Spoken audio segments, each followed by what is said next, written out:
Welcome, subjects of FEMA. Take your seats upon the dusty grounds of our beloved Helios 54 and listen well, for on this day, the first of the 9th week, in the year of Ordo at Chaos 279, you will now receive a critical part of our history. At last you heard my tellings, you were made to understand the origin of the covenant of nations. But not yet known to you is the broader covenant of salvation, the one prophesied in the forbidden scriptures, and preached by the false Messiah of the age of Anno Domini. This Messiah took with him 12 disciples, which were later known as the apostles, a number symbolic in its prophetic nature as it symbolized the 12 tribes that founded Israel, and sought to spread this ridiculous concept of atonement and afterlife around the world. At first this tomfoolery was met with sneering and contempt by the rulers of the world, most particularly those of the nation that bore this so-called savior, but after time the numbers confessing to following this troublemaker grew, and measures were taken, eventually resulting in the death of the prophesied Messiah. However, despite the figurehead's demise, his followers seemed more determined than ever, and thus measures were taken by both the secular and theocratic powers of Judah, the nation of the Savior's birth, and the ruling empire of Rome. But despite the suppression and outright oppression, the zeal of these rebels, now calling themselves Christians, intensified. Each action by the ruling class was, in turn, met with greater resistance in great numbers. Eventually the will of these covenant keepers won out, and the imperial elite of Rome fell into line with the new covenant and religion, while the political elites in Judah saw their nation and temple destroyed. Thus began the darkest of days for the will of the ruling class, and thus the powers that were allowed to exist in the daylight went into hiding. The true nature of the happenings of the age of Anno Domini were known only to a very select few, as information technology did not become a serious factor until the close of the age. Most of these thinkers became what came to be known as the hidden power, while a minority became covenant keepers and leaders of the newly born nations of Christendom.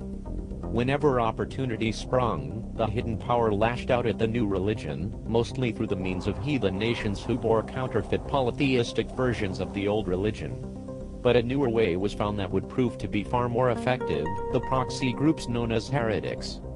Most of these peoples were nothing more than an early version of what one of our saints Lord Stalin referred to as useful idiots, unwitting fools who served the will of the hidden power by seeking to cling to old mystical lies used to consolidate the power of the olden rulers.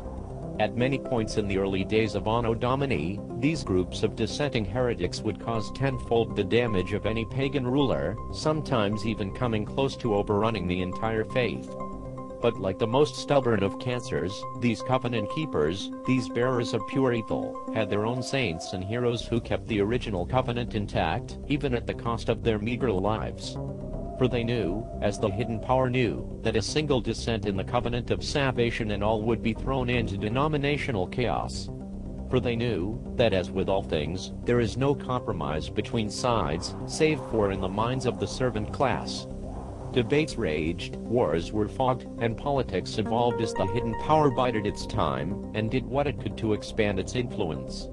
Eventually, they would find themselves sitting at the throne of power, proclaiming to rule that which they hated, and capable of scapegoating the Christian faith in the name of their hidden agenda. And so it was that all who desired unity under a single objective law system found themselves warring with each other over who would preside over the law, until finally the institutional governments and churches became more important than the law itself, and eventually these institutions claimed to be the law itself.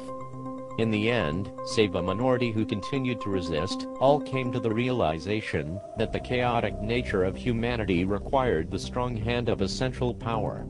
God, or no God, a clear logical law system was insufficient.